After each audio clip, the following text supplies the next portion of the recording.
नमस्कार, आप देख रहे हैं सिटी पोस्ट लाइव। मैं हूं दीपक शर्मा। पारस हॉस्पिटल में 5 अपराधी और 1 संदिग्ध घुसता है, गोली मारता है और वहां से 5 के 5 और एक छठा संदिग्ध निकल भागता है। अब पुलिस तलाश रही है क्योंकि सब के चेहरे खुले हुए हैं। किसी ने कोई नकाब नहीं रखा था, किसी ने कोई चेहरा ढकने की कोशिश नहीं की थी। लेकिन हमारे हाथ लगी है कुछ सूचनाएं शूटर से जुड़ी हुई, उन लोगों से जुड़ी हुई जो कातिल हैं। इस बारे में जानकारी देने के लिए हमारे साथ हैं वरिष्ठ पत्रकार श्रीकांत प्रत्योष।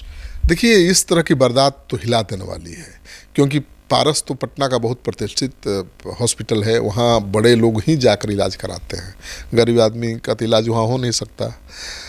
तो बड़े लोगों की सुरक्षा में सिंधमारी है ये। ठीक है, मारा है एक अपराधी को अपराधी ने, लेकिन किसी की हत्या हो सकती है। वहाँ तो बड़े बड़े नेता भी जाते हैं, अधिकारी भी इलाज कराने जाते हैं। और जिस तरह से बिना नकाब पहने 6 शूटर जा रहे हैं, एक तो पीला टी शर्ट पहना है, वो छुप रहा है, छुपने की कोशिश कर रहा है, अपना चेहरा छुपा रहा है, लेकिन 6 हैं। 5 तो बिल्कुल बेधड़क निर्भीक होकर जा रहे हैं। लग रहा है कि किसी फिल्म की शूटिंग हो रही है भाई। देखकर ऐसा ही लग रहा है सीसीटीवी की ये रियल मर्डर नहीं है, रियल मर्डर लग रहा है कि ये शूटिंग है, सीरीज है, वेब सीरीज की शूटिंग हो रही है।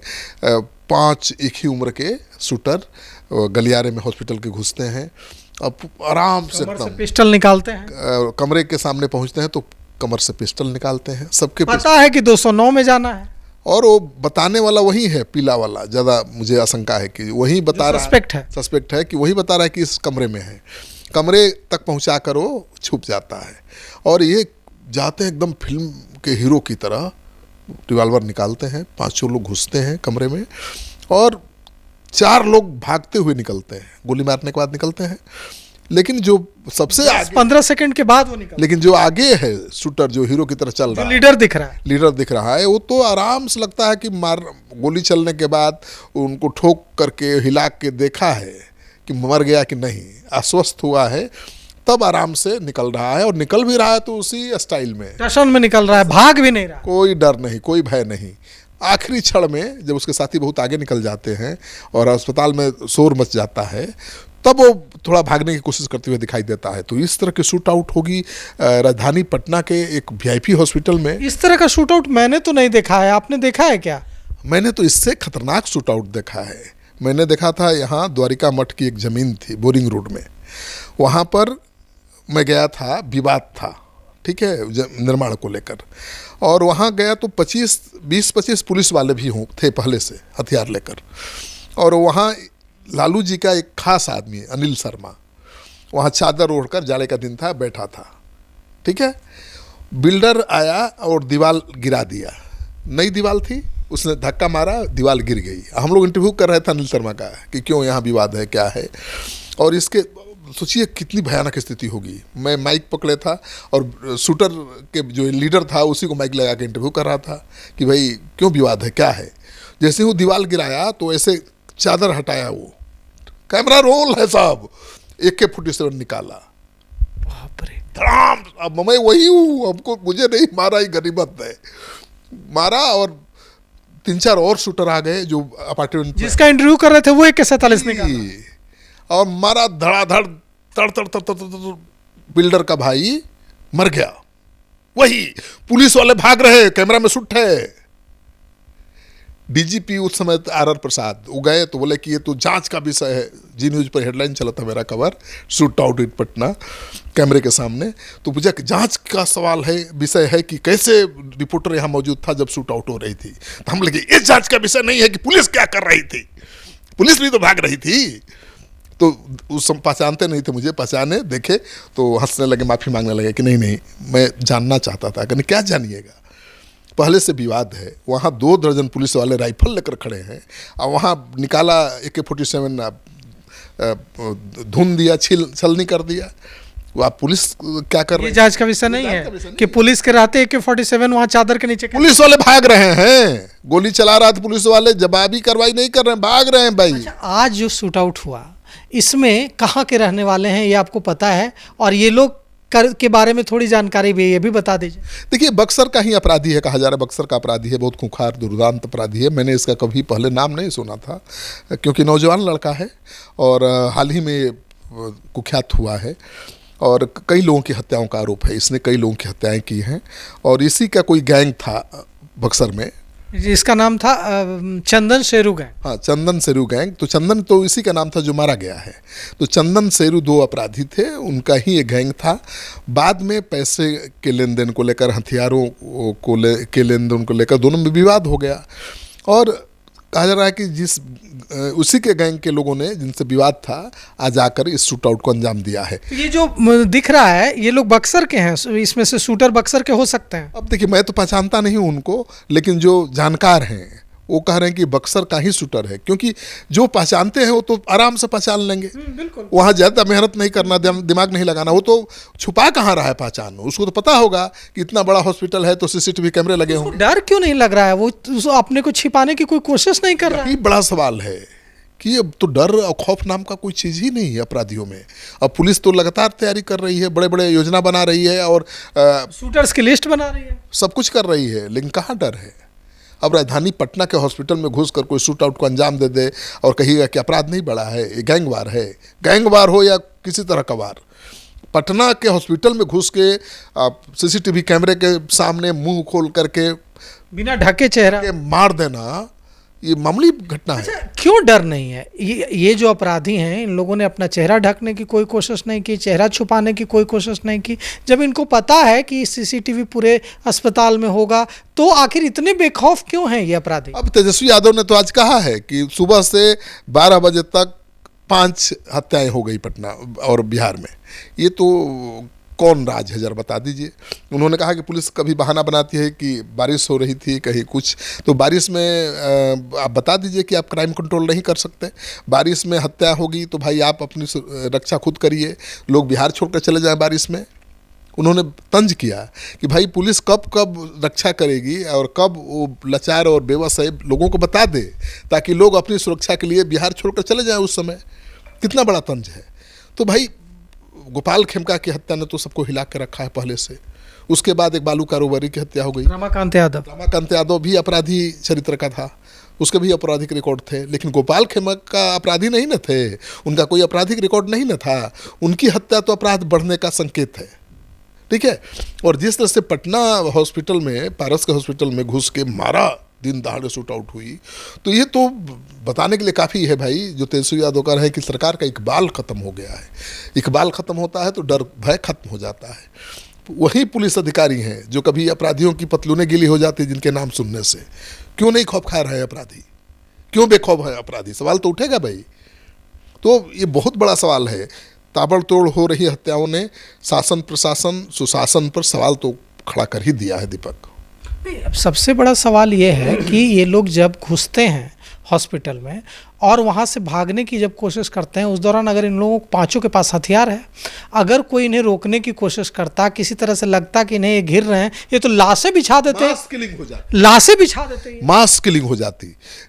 अगर मान लीजिए कि मरीज हैं, बच्चे हैं, महिलाएं, 5 शूटर हैं, सबके हाथ में रिवॉल्वर है, पिस्टल है भाई, रिवॉल्वर भी नहीं, पिस्टल है 9mm की दिखाई दे रही है। अगर वो कोई भी पकड़ने की कोशिश करेगा तो शूट आउट करेंगे, मार देंगे तुरंत, और गोली चलाएंगे। कितने लोग मरेंगे आपको? अगर ये अंधाधुंध फायरिंग शुरू करते, किसी भी तरह से घिर जाते, दर्जनों लोग मारे जाते, लाशें बिछ जाती पारस हॉस्पिटल। तो यही तो बड़ा सवाल है कि अस्पताल में जब इस तरह, ये कुछ नहीं होता अगर इनको लगता कि घिर गए हैं तो होस्टेज ले लेते मरीजों को। वो तो टारगेटेड किलिंग था। कमरे में अगर मान लीजिए इनको लगता कि घिर गए हैं, होस्टेज बना लेते, लाशें बिछा देते, कुछ भी कर सकते थे। और इतने दुर्दांत अपराधी हैं, इतने बेखौफ हैं कि हॉस्टेज बनाने में कितना देर लगता उनको लगता थोड़ा भी खतरा है तो जो मरीज हैं उनको हॉस्टेज बना लेते, उनके परिजनों को बना लेते, क्योंकि खौफ दिखाई देना चाहिए, नहीं दिखाई दिया। तो इतना बेखौफ होकर कैसे अपराधी वीआईपी अस्पताल में सीसीटीवी कैमरे के सामने बिना मुंह ढके गोली मार रहे भाई? ये तो सवाल उठेगा। मुझे लगता है इसका जवाब पुलिस के लिए बहुत आसान नहीं होगा। ठीक है, अपराध गैंगवार हो सकता है, लेकिन गैंगवार ऐसे होगा? गैंगवार अब सीएम हाउस के बाहर होगा, मंत्रियों के आवास के बाहर होगा? हॉस्पिटल में होगा। हॉस्पिटल में होगा। ये बेऊर जेल में ये चंदन मिश्रा बंद था, पेरोल पे छूटा था अपना इलाज कराने, फिर इसको जाना था बेऊर जेल वापस। बिल्कुल। तो अपराधी किस तरह से जेल से भी मोबाइल फोन के जरिए अपना गैंग ऑपरेट कर रहे हैं, ये साबित करता है। वो एक्शन में होगा, एक्टिव होगा। चंदन मिश्रा का क्या इतिहास है जो जिसकी हत्या हुई? ये बक्सर का रहने वाला है। हाँ, बक्सर का रहने वाला है और बहुत नया नया उभरा था ये, और कहा जा रहा है कि 2 दर्जन से ज़्यादा हत्या कर चुका है। बहुत खौफ हो गया था हाल के दिनों में, इसका बहुत कुख्यात हो गया था। और ये गैंग जो शेरू और चंदन गिरोह है, इसका बहुत नाम हो गया था उस इलाके में। पहले बक्सर में छांगुर होता था, ठीक है, कोई यादव जी एक होता था, सुरेश यादव या सुरेश पासी एक था क्रिमिनल, तो उनका नाम बहुत था। वो एकदम डकैत थे, किलर थे, कभी भी किसी को खुलेआम कहीं भी मार सकते थे।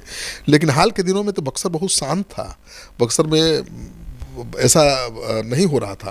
लेकिन बक्सर का ही ये अपराधी इतना बड़ा कब हो गया, देखते देखते हम लोगों को अंदाज़ा भी नहीं लगा। मैंने तो इसका नाम भी नहीं सुना था, सच्चाई है दीपक। इसके पहले ये जब हत्याकांड हुई है तब लोग बता रहे हैं कि तो बक्सर का बहुत कुख्यात था, बहुत खतरनाक अपराधी था। तो शूट आउट की वारदात को उसी के लोगों ने अंजाम दिया है। पैसे और हथियारों के लेन देन को लेकर कोई विवाद था। अपराधी तो भाई बिहार क्या है, बक्सर यूपी से जुड़ा हुआ इलाका है।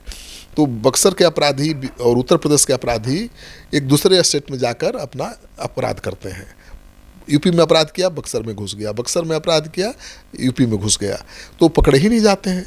तो बक्सर और उत्तर प्रदेश, मतलब बिहार और उत्तर प्रदेश के अपराधियों के बीच बहुत कनेक्शन रहा है। अच्छा, देखिए, हम लोगों के रिपोर्टर ने इतनी जानकारी हमें भेज दी बक्सर से और पटना से, तो पुलिस के हाथ थोड़े ही खाली होंगे। पुलिस को भी पता लग गया होगा कि शूटर का नाम क्या है, जो 5 लोगों का हुलिया और पहचान दे के मुखबिर ने सारी जानकारी बता दी। आप बताने की जरूरत नहीं है, पुलिस जान गई होगी। जो पुलिस वाले 5 के क्या नाम है, कहाँ रहते, सारा पता चला। भाई उनका रिकॉर्ड पुलिस में होगा।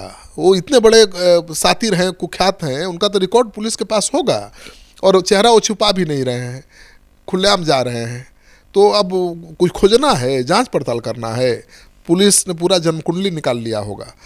और देखिएगा, अब मुझे लगता है कि इस शूट आउट के बाद जो चेहरे दिखाई दे रहे हैं शूटर के, वो ज़रूर मारे जाएंगे। नोट कर लीजिए। अब वो गिरफ्तार नहीं होंगे, उनका इनकाउंटर होगा। पुलिस अपनी प्रतिष्ठा बचाने के लिए उनको छोड़ेगी नहीं, और वो भी कुंदन कृष्णन, विनय कुमार नहीं छोड़ने वाले हैं। ठीक है, आपने दुस्साहस किया है, चुनौती दी है पुलिस को, तो पुलिस भी इसे चुनौती के रूप में ले रही है। और आज न कल, बहुत जल्दी आपको पता चलेगा कि इनकाउंटर हुआ और ये 5 ढेर हो गए। तो पुलिस ने बहुत गंभीरता से लिया, पुलिस मुख्यालय ने। ये दुर्भाग्यपूर्ण घटना है, हिला देने वाली घटना है, और सुशासन पर सवाल उठना स्वाभाविक है। तो जिस तरह से एकदम सीसीटीवी की अनदेखी कर चेहरा न ढक, कोई कोशिश नहीं कर रहे हैं कि चेहरा ढक लें थोड़ा भी, बेखौफ फिल्मी अंदाज में ये लोग ऐसे आ रहे हैं जैसे लग रहा है कि किसी मूवी या वेब सीरीज की शूटिंग हो रही है। और अंदर आते हैं तब 209 के पास पहुंचकर अपनी अपनी कमर से 5 के 5 पिस्टल निकालते हैं। येलो टी शर्ट में, पीले टी शर्ट में एक आदमी है, सस्पेक्ट है। हम अपराधी कैसे कह सकते हैं, सस्पेक्ट ही कह सकते हैं। वो छिपने की कोशिश कर रहा है, उसके हाथ में कोई हथियार नहीं दिख रहा है, लेकिन वो साफ दिख रहा है कि वो उनके साथ आता है और दीवार के पीछे छिप जाता है। अब ये 5 अपराधी और 6ठा संदिग्ध कहाँ है, कौन है, यह तो अब तक पुलिस पता लगा चुकी होगी। इनके चेहरे, हुलिया, सब कुछ पुलिस को पता चल चुका है। तो नाम भी पता चल चुका होगा, पता भी पता चल चुका होगा पुलिस को। अब देखना यह है कि इनको इनके अंजाम तक पुलिस कब तक पहुंचाती है, और कब बिहार में लोग नहीं अपराधी खौफ ज़्यादा होते हैं। तो फिलहाल इस पेशकश में इतना ही। आगे की खबरों के लिए देखते रहिए सिटी पोस्ट लाइव। शुक्रिया।